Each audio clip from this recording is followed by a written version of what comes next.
오늘 함께 묵상할 하나님의 말씀은 베드로전서 2장 18절부터 마지막 25절까지입니다. 사환들아, 범사에 두려워함으로 주인들에게 순종하되 선하고 관용하는 자들에게만 아니라 또한 까다로운 자들에게도 그리하라. 우리는 지난주에 인간이 세운 모든 정치 제도에 주를 위하여 순종하라는 베드로의 권면을 들었습니다. 인간이 세운 모든 제도, 그 제도를 세운 인간을 위하여 순종하는 것이 아니라 그 제도를 통하여 하나님의 뜻을 이루실 주를 위하여 순종하라고 말씀하셨지요. 왜냐하면 인간이 세운 제도는 인간의 권력 욕심에 따라서 수시로 변화를 계속하기 때문입니다. 오랜 시절을 거쳐서 왕정시대를 마감하고 그리고 민주주의 제도로 이전해온 것이 그런 대표적 케이스죠. 그러므로 제도를 세운 인간을 위해서 복종하다 보면 그 제도를 만든 또는 그 제도를 근거로 권력을 휘두르는 자의 노예가 될 수밖에 없습니다. 오직 그 제도를 통하여 하나님의 뜻을 이루어지게 하기 위하여 주를 위해서 그 제도에 순종해야 한다는 말씀이었지요. 사랑하는 성도 여러분, 주를 위하여 인간이 세운 제도에 순종해 보려고 시도하셨나요? 저항하고 싶은 것이 많던가요? 순종해야 되겠다라고 생각되는 것이 많던가요? 그래요. 그것이 저항이든 순종이든 주를 위한 것이라면 아름다운 것일 것입니다. 그래서 그 제도에 순종함으로 하나님의 거룩하신 뜻이 이루어지도록 하는 일이라면 저항도 순종이 될 것이며 또한 순종 또한 순종이 되는 줄 믿습니다. 이렇듯 인간이 세운 제도에 대하여 주를 위하여 순종함으로 이 세상을, 우리가 살아가는 이 세상을 하나님이 다스리시는 하나님의 나라로 세워가려는 우리를 위해서 하나님께서는 당신의 마음을 성경 말씀에 담아 주셨지요. 오늘은 그 중에 하나님의 영의 감동을 받아 우리에게 남겨주려고 기록한 베드로전서 2장 18절부터 25절까지 말씀에 담아두신 하나님의 마음을 살펴보려고 합니다. 하나님의 말씀 잘 살펴서 우리 마음속에 옮겨 담음으로 우리의 마음이 하나님을 닮아가는 아름다운 마음 되기를 원합니다. 먼저 우리가 함께 읽은 이 본문 말씀을 정리를 좀 해보죠. 어떻게 구성되어 있는지 살펴보고 설교 방향을 제시하고자 합니다. 먼저 18절에서 베드로는 이 설교를 들을 대상을 분명하게 제시합니다. 사환들아, 어쩌면 까다로운 주인들에게 시달려서 고용인과 피고용인 사이에 일어난 갈등을 전제로 하고 그 갈등의 대상이 되어 있는 고용인들, 사환들을 통하여 사환들에게 주시는 말씀을 기록하고 있음을 우리에게 소개해 주고 있습니다. 그리고 그들에게 설교하게 된 내용에 이어서 이유를 소개해 줘요. 19절부터 마지막 25절까지 두 가지를 제시합니다. 이는 하나님 앞에서 아름다우니라. 두 번째는 이것을 위하여 너희가 부르심을 받았느니라 하는 말씀입니다. 부르심을 받았다라는 말을 생각하면 누가 생각이 나요? 얼른 예수님이 생각나요. 하나님에게 부르심을 받은 그 하나님께서는 예수님께서는 하나님 불러주신 하나님께 대하여 어떻게 했던가, 그것을 우리에게 모범 케이스로 제시해 주면서 사환들이 가져야 될 자세를 소개해 주고 있습니다. 그러므로 이런 말씀을 가지고 사환과 주인 사이에 갈등이 일어난 그 당시의 모습을 살펴보면서 오늘 우리의 현실을 그 당시의 모습의 거울처럼 비추어 보고 싶습니다. 그리고 나서 이런 갈등 중에 있는 현실 속에서 우리 그리스도인들은 어떻게 해야 될 것인지 먼저 살펴볼 것이고요. 이어서 왜 그렇게 해야 되는지 이유를 사도 베드로가 제시해주고 있는 그 이유를 살펴보면서 우리도 또한 베드로가 권면하는 그 권면에 순종하는 이유로 삼을 수 있기를 원합니다. 먼저 베드로는 오늘 읽은 말씀에서 설교 대상을 한정하고 있지요. 누구에게 전하는 설교인가요? 사환이라고 소개하고 있습니다. 도대체 여기 사환이라고 하는 단어는, 명사는 어떤 대상을 소개해주고 있을까요? 어떻든 그 집주인, 집하인이라고도 번역합니다. 사도행전 10장 7절이나 누가복음 16장 13절 등에서도 이 단어 오이케테스라고 하는 이 사환들이라고 하는 단어가 그대로 원어가 사용되고 있는데 번역하기를 집하인 또는 집의 하인 그렇게 번역하고 있어요. 여기서는 어떻게 번역했나요? 사환들이라고 번역했어요. 똑같은 단어를 우리 개역개정 성경 번역을 하면서 헬라어 똑같은 단어를 여기서는 사환들이라고 번역하고 있고 누가복음 16장 13절에서는 16장 13절에서는 집하인, 그 다음에 사도행전 10장 7절에서는 집의 하인, 영어로는 servant라고 번역하고 있습니다. 이와 비슷한 단어가 헬라어에 있어요. 둘로스라고 하는 단어입니다. 이것은 종이라고도 번역할 수 있고 노예라고도 번역할 수 있어요. 뭐냐 하면 전쟁이나 이런 것을 통해서 포로로 붙잡아 왔을 때 그 사람들을 집에 노비로 삼아요. 그때 둘로스라고 말합니다. 종이라고 말을 해요. 또는 돈을 주고 그 사람을 샀을 때 똑같이 둘로스라고 말을 합니다.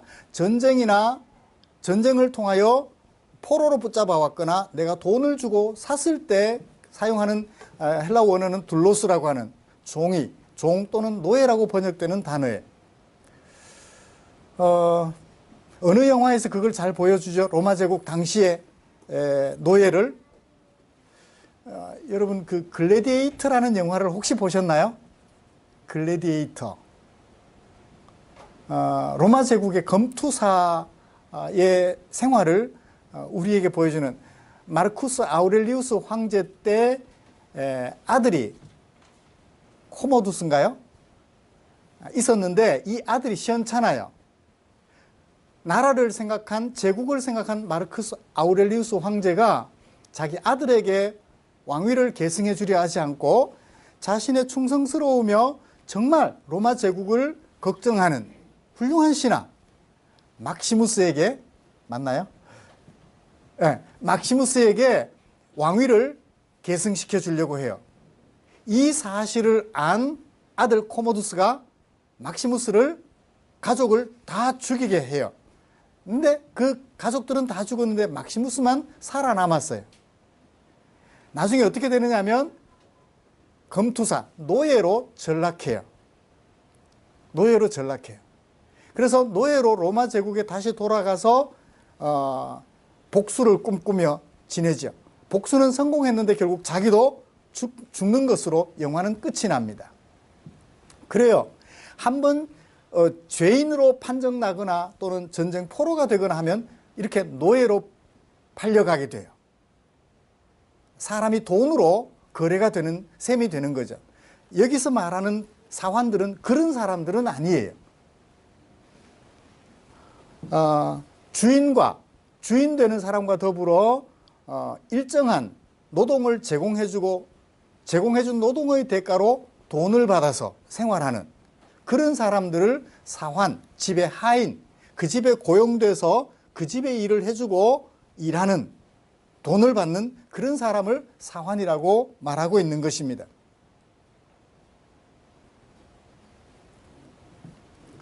이 사환들 중에 예수 믿는 사람들이 생겨났던 거예요. 그 사환들을 향하여 베드로가 오늘 설교하고 있습니다. 전라북도 김제가에 갔더니 어느 한 교회에 아주 그 기독교 유적처럼 보존되고 있는 예배당이 있었습니다. 그곳에 갔더니 그곳 출신, 그 동네 출신 옛날에 머슴으로 살았던 사람이 목사님이 돼가지고 총회장까지 했던, 조선 기독교 장로회의 총회장까지 했던 분이 있어요. 그 후에 그 교회 장로님이 되신 분도 계시는데, 그 장로님이 이 자기 집에 머슴이었던 청년을 잘 키워서 목사님이 되게 했고, 그리고 그가 총회장까지 되게 했던 그 일화를 교회가 어떤 역사처럼 기록하고 있는 것을 보았습니다. 그래, 우리나라도 그런 제도가 있었죠.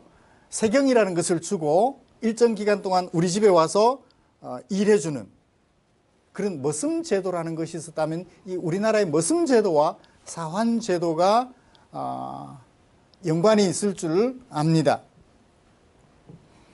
이런 사환들과 주인들 사이에는 항상 뭐가 상존하고 있죠? 갈등이 상존하고 있어요. 왜요? 내가 무언가 노동력을 제공해주고 거기에 대한 대가를 바라는데, 서로에 대한 평가는 항상 일치할까요? 상충할까요? 상충하게 돼 있어요. 노동력을 제공하는 사람은 자기 노동력의 가치를 이만큼 높이 보고 있고, 그를 고용하여 노동력에 대한 대가를 지불해 주기로 한 주인은 내가 지불하는 돈의 가치를 높이 평가해요. 노동력의 대가는 낮추고 자기가 가지고 있는 자본의 대가는 높게 평가하죠. 그러므로 주인과 사환 사이에는 항상 갈등 요소가 상존하고 있습니다. 심하면 내가 제공한 노동력의 대가를 제대로 지불받지 못하고 있다고 생각이 될 때는 어떻게 하나요?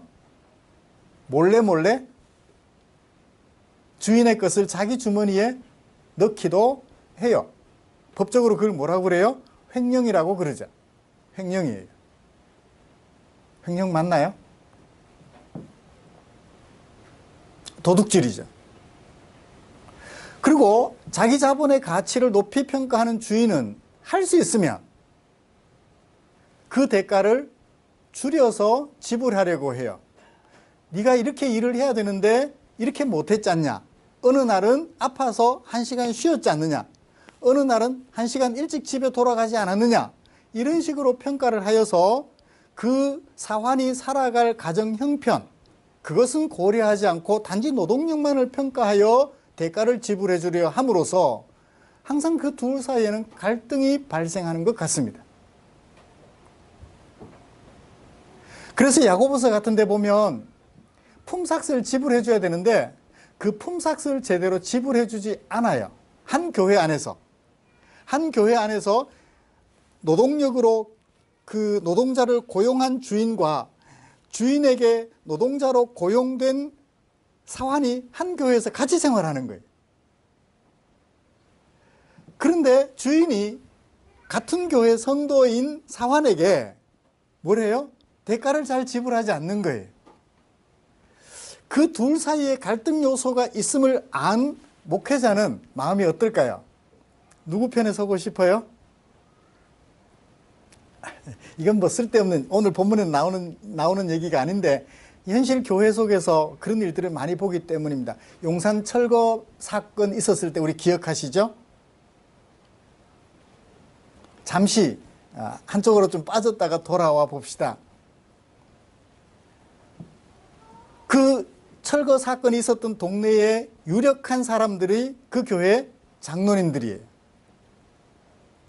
토지를 가지고 있었단 말이에요. 건물을 가지고 있었단 말이에요. 근데 그 철거되는 그 동네에 새들어 살거나 했던 사람들은 똑같이 그 교회에 집사님이나 이럴 수 있었겠죠. 사고로 인하여 그 교회 집사님이 돌아가셨어요. 목사님이 그 집사님의 장례식을 인도하러 갈 수 있을까요? 못 갈까요? 얘기 들었습니다. 못 갔대요. 왜요? 장로님의 눈치가 보여서. 쫓아내야 할 철거민들 그 장례식에 갔다고 하면 그쪽 지역에 토지를 가지고 있어서 철거민들을 쫓아내야만 하는 장로님 입장에서는 반대가 되잖아요. 장로님의 눈치가 보여서 집사님 장례식에 집례를 못했다는 거예요. 이게 오늘 한국 교회입니다. 자본의 노예가 되어 있는 교회 모습이죠. 한 교회 안에서 이런 일들이 있었던 거예요. 사환들과 주인들 사이. 김제에서 말했던 그 교회는 장로님, 주인 되시는 분이 교회 같이 교회를 출석하는데 자기 집 머슴이 더 아름다운 신앙생활을 하고 있는 거예요. 그러면 어떻게 해요? 견제가 되잖아요. 근데 견제하는 것이 아니라 오히려 머슴이 일을 하지 않음에도 불구하고 세경을 줘서 신학교 가서 공부를 하게 해주는 거예요. 아름다운 관계죠. 그런데 그런 아름다운 관계를 쉽게 찾아보기 어려운 것 같아요. 오늘 말씀도 보셔요. 사환들이 어떤 상황에 직면했음을 예상할 수 있나요? 19절을 보시면 18절을 보시면 18절 하반절에 주인들 중에 어떤 주인들이 있나요? 두 종류의 주인이 있어요. 선하고 관용하는 주인들이 있는가 하면 까다로운 주인들도 있대요. 여기서 까다로운 주인이란 선하고 관용하는 주인과 대조가 되죠. 정말 그 사환을 마음속 깊이 생각해주는, 가족처럼 생각해서 그 사환이 와서 일하지만 사환의 가족들까지 염두에 두는 그런 선하고 관용하는 주인인가 하면 까다로운 주인은 사환의 가족은 필요가 없어요. 오직 사환만 생각하면 돼요. 왜요? 부속품처럼 여기니까. 그 사환이 문제가 있어서 일을 잘 못하면 그 가족들은 어떻게 돼요? 생계가 위험하게 됩니다. 그러면 그 사환을 어떻게 해야 되나요? 돌봐줘야 될 텐데 그냥 내쫓아버려요. 그리고 새로운 사환을 들이면 돼요. 오직 그 사환만, 자기 이익만 생각하는 거죠. 부속품이에요. 자기 집안의 일을 하기 위한 부속품에 불과한 사람을 까다로운 주인이라고 얘기를 하는 거죠. 반대로 사환들은 어떤 종류가 있나요? 19절을 보시면 부당하게 고난을 받는 사환이 있어요. 나름 최선을 다해서 일하는데 인격적인 대접을 받지 못하는 경우, 예컨대 8시간 일하기로 계약을 했는데도 불구하고 10시간 일을 했어요. 그런데도 어떻게 생각하나요? 주인은 종주제에, 내가 돈을 안 주면 먹고 살 수도 없는 주제에 내가 부리는 사람 정도로 생각을 하는 거예요. 돈을 대가로 지불하고 내가 그를 부리는 것처럼 생각해주는 그런 까다로운 주인 밑에서 10시간 일하고도 욕을 먹는 사환들, 그런 경우를 부당하게 고난을 받는다고 얘기를 하고 있어요. 반대로 또 어떤 사환들이 있나요? 20절. 죄가 있어 매를 맞는 사환들이 있어요. 사환이 그 집에 고용되어서 일을 하면서 잘했음에도 불구하고 고난당하는 경우가 있지만 정말 나쁜 짓을 해서 손해를 끼쳐서 매를 맞는 경우가 있어요. 이렇게 일을 하라고 했는데 잘못 일을 해가지고 그 집에 손해를 끼친 경우에 매를 맞는 사환들도 있어요. 후자의 경우에 대해서 베드로는 말하지 않습니다. 전자의 경우에 대해서. 왜 후자는 말하지 않죠? 말할 필요가 없어요. 내가 잘못한 것을 알아서 바로 잡으면 되니까. 그러면 주인이 사랑해 줄 테니까, 선을 베풀어 줄 테니까 거기에 대해서 말할 필요가 없었던 거예요. 19절, 부당하게, 내가 잘했음에도 불구하고 부당하게 고난을 가하는 주인과의 사이에 갈등이 있는 경우에 사환을 상대로 설교를 하고 있는 거예요. 사랑하는 성도 여러분, 오늘 우리가 살아가는 세상을 지금 이 갈등이 있던 그 당시의 모습에 비추어 살펴보도록 하죠. 부당하게 행하고 고난을 받음으로 인하여 갈등하고 있는 것 같습니까? 아니면 선을 행했음에도 불구하고 노동자, 고용인과 피고용인 사이에 갈등이 있는 것 같아요? 오늘날에는 사환이라는 말은 안 쓰잖아요. 고용인, 피고용인, 법적 용어로. 노동자와 고용주, 그렇게 얘기를 하기도 합니다. 이제 좀 좋게 표현하면 고용인과 피고용인, 고용한 사람과 고용당한 사람, 그렇게 말을 할 수 있겠죠. 어떤 종류의 갈등이 많나요? 노동자들이 노동을 지불하는, 노동력을 제공하는 시간은 적으면서 많은 대가를 요구하나요? 자본주의 사회는 참 이상해요. 어떤 사람들은 똑같이 8시간 일하고 연봉을 5천만 원, 6천만 원 받는가 하면 어떤 사람은 8시간 노동력을 제공하고 2천만 원 밖에 못 받아요. 1천만 원, 2천만 원. 제가 어떤 분에게 물었더니 여성이에요. 노동력을 그렇게 제공하고 한 달에 받는 월급이 얼마나 됩니까? 했더니 130만 원 정도래요. 한 달 내내 노동력을 제공하고 받는 임금이. 그래서 일하는 시간은 어떻게 되느냐 했더니 아침 7시 15분에 가서 저녁에 5시쯤. 몇 시간 일하는 거예요? 10시간. 10시간인가? 10시간 가까이 일하고. 대신에 이제 잠이나 점심이나 이런 식사 제공은 다 해주고 그런다는 얘기를 들었어요. 어떻든 이런저런 연유로 인하여 갈등을 오늘날에도 여전히 하고 있습니다. 그래서 뭘 하나요? 이 권리가 맞아져야 되는 데서 고용자의 권리와 피고용인의 권리를 엇비슷하게 맞춰놔서 이게 무슨 법이죠? 노동법이에요. 고용근로기준법이에요. 이 두 법을 통하여 서로 견제하게 만들어 놨음에도 불구하고 여전히 고용인과 피고용인 사이에는 갈등이라. 그래서 무슨 일이 일어납니까? 맨날 데모하는 거예요. 파업이라는 걸 해요. 피고용인들은 자신의 권리를 주장하기 위하여 파업하고, 고용인들은 자신의 권리를 보호받기 위하여 뭐해요? 폐업을 해요. 함께 살아가자는 것이 아니라 함께 망하자는 쪽으로 많이 방향을 선회하고 있는 모습을 보게 됩니다. 같이 망하자는 거예요. 아니, 같이 살도록 서로 힘써야 될 텐데 같이 망하자는 쪽으로 머리에 띠를 두르고 싸워요. 어떻습니까? 2000년 전이나 지금이나 갈등은 여전해요. 그죠? 왜 그런가요? 사람이라서요. 사람이라서요. 어떤 사람? 하나님 없는 사람이라서. 하나님 없는 사람이라서.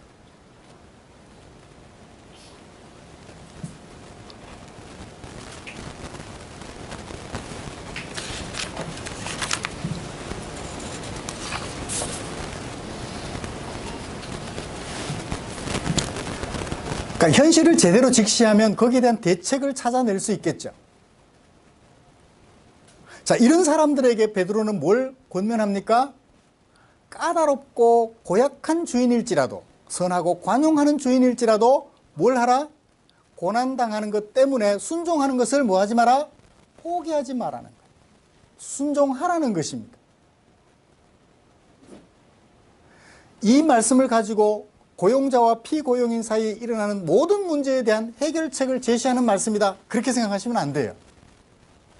지금 모든 경우에 대한 해결책을 제시하시는 것이 아니라 고약한 주인 또는 선하고 관용한 주인 불문하고 선을 행하고도 고난받을 때, 최선을 다해서 일하고도 고난받는 사원들에게 한정해서 하는 말이에요.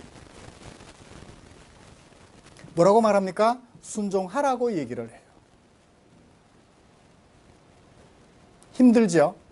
내가 고난받고 있는데 무슨 얘기입니까? 머리에 띠를 두르고 내 권리를 주장하기 위하여 뭘 해야죠. 그건 다음 얘기예요. 지금 그 얘기는 하지 않아요.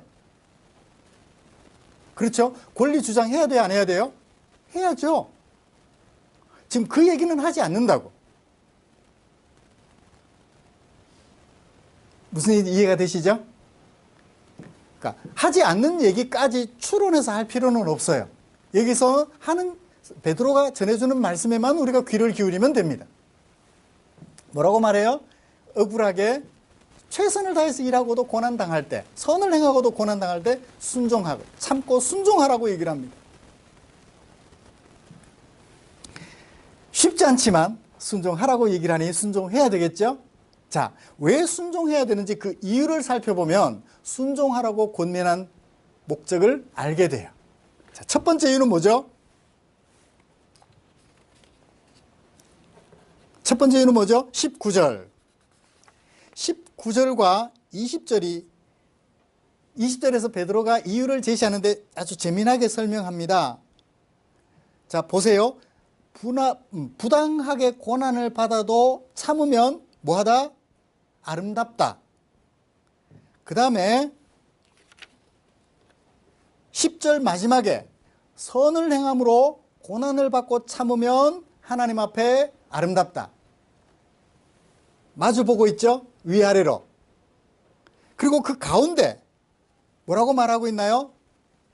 제가 10절이라고 그랬나요? 20절. 20절 처음에 시작하면서 뭐라고 얘기를 했나요? 죄가 있어 매를 맞고 참으면 무슨 칭찬이 있느냐? 칭찬이 있다는 얘기, 없다는 얘기예요? 없다는 얘기. 자, 위아래로 선을 행하고 부당하게 고난받으면 그것은 아름답다. 선을 행하고 고난받으면 아름답다. 그렇지만 죄를 짓고 고난받으면 아름답지 못하다. 무슨 얘기예요? 선을 행함으로 고난받는 것, 그것은 아름다운 것이기 때문에 참고 순종하라는 거예요. 누구 잘못이에요? 내가 고난당하는 것은 주인 잘못이지 내 잘못이 아니라는 거예요. 무슨 얘기인지 이해가 되시나요? 내 잘못이 아니기 때문에 선을 행함으로 고난당할 때는 참고 순종하라는 거예요. 하나님이 누구를 벌하실까요? 주인을 벌하시겠죠. 왜? 그 선을 행하고도 고난받을 때 참고 순종하면 하나님은 나를 칭찬해 주실 거예요. 억울하게 고난 가하는 주인은 벌하실 거예요. 그러므로 선을 행하며 무로 참는 그것은 아름다운 것이기 때문에 우리는 참고 할 수 있는 데까지 순종해야 돼요. 참다가 도저히 견딜 수 없는 고난이면 어떻게 하면 돼요? 계약을 스톱하면 되죠. 그렇죠? 그 집에서 나와서 다른 일자리를 찾으면 되겠죠. 그 다음 얘기는 하지 않으니까 일단 여기까지만 이해했으면 좋겠습니다. 내가 하고 있는 일이 나쁜 일이 아니라면 고난이 주어질 때 참고 순종하라고 말씀하고 있습니다. 두 번째 이유는 뭔가요? 이것을 위하여 너희가 부르심을 받았다라고 얘기를 해요. 무엇? 선을 행함으로 고난받을지라도 순종하도록 부르심을 받았다는 거예요. 사명이라는 거예요. 순종하고 참고 순종하는 것은 사명이라는 것입니다. 에이, 그걸 사명이라고 하면 어떡해요? 억울해서 어떻게 살아요? 그죠? 그게 사명이라고 하는 이유가 있어요. 누구를 모델 케이스로 제시하나요? 예수 그리스도를 모델 케이스로 우리에게 제시합니다. 예수 그리스도께서도 너희를 위하여 고난 받으셨어. 예수 그리스도께서도 고난 받으셔서, 예수님이 죄를 지어서 고난 받았니? 선을 행했음에도 불구하고 고난 받으셔서 라고 얘기를 하는 거예요. 예수님께서 왜 고난 받으셨나요? 예수님께서 왜 고난 받으셨죠? 24절 중간에 이는 예수님께서 고난받아 뭘 담당하셨어요? 우리 죄를 담당하셨다. 어떻게? 친히 나무에 달려서. 무엇으로? 자기 몸으로. 친히 나무에 달려서 고난받으셨대요. 그쵸? 우리 잘 알잖아요. 왜 고난받으셨나요? 왜 고난받으시는 것을 참고 또 참으셨나요? 24절 하반절 우리로 하여금 뭐하게 하려고? 죽고 뭐에 대하여? 죄에 대하여 살게 하려고. 무엇에 대하여? 의에 대하여 살게 하려고. 예수님께서 우리로 하여금 죄는 안 짓고 의를 행하도록 하게 하시려고 죄가 없음에도 불구하고 고난 받으셨다는 거예요. 자, 이것을 우리에게 적용해 보죠. 모델 케이스로 예수님을 제시하셨으니까 우리에게 적용해 보죠. 우리가 선을 행하고도 고난 받을 때 참고 순종해야 되는 이유는, 지금은 주인이 뭐하지만 죄를 짓지만 내게 억울하게 고난을 가하지만 내가 참고 순종하면 주인의 마음이 무엇에 대하여 살아나요? 의에 대하여, 착한 일을 하는 주인이 되도록, 나쁜 일을 하는 주인이 아니라 착한 일을 하는 주인이 되게 될 수도 있지 않느냐는 거예요. 그죠? 지금은 내가 고난을 받고 참으면 나를 무시하는 것 같지만, 지속적인 고난에도 불구하고 참고 순종하면 그런 나의 아름다운 모습을 지켜보았던 주인이 예수를 믿게 되면 어떻게 해요? 마음을 바꿔서 지금 억울하게 고난을 가하던 그 주인의 마음이 이제 의를 행하는 주인으로 바뀌게 될 수 있다는 거예요. 이것 때문에 뭐하라? 지금 억울하게 고난당해도 참고 순종하라. 여러분, 아내로서 남편에게 순종합니다. 왜요? 아직 예수님을 믿지 않는 남편이 예수 믿을까 싶어서. 그죠? 지금은 예수를 안 믿는 주인이라 내게 억울하게 고난을 가하지만 나의 진심을 몰라주고 오해하여 월급도 깎으려 하고, 그죠? 대가도 제대로 지불 안 해주려 하지만 그럼에도 불구하고 내가 참고 순종하면 그 주인이 어떻게 될 것 같아요? 예수를 믿게 될 것 같아요. 지금은 나쁜 사람이지만 참 나의 진심을 알게 되면 나를 보고 착한 주인으로 바뀔 수도 있을 테니까 그것 바라보고 뭐하라? 참고 순종하라고 말씀하고 있는 거예요. 여러분, 머리에 붉은 띠 둘렀다고 주인이 착한 주인으로 바뀔까요? 안 바뀌어요. 주인에게 총칼을 들이밀고 내 거 내놔라고 하면 주인이 바뀔까요? 아니에요.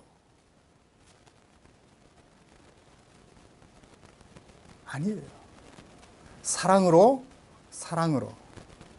나의 몸을 바쳐 내 몸을 고난의 용광로에 던져서 희생하고 섬길 때 그의 마음이 악한 마음에서, 까다로운 마음에서 선하고 관용하는 마음으로 바뀌어 예수 그리스도를 구주로 영접하게 될 테니까, 이것을 위하여 우리가 부르심을 받았다라는 거예요.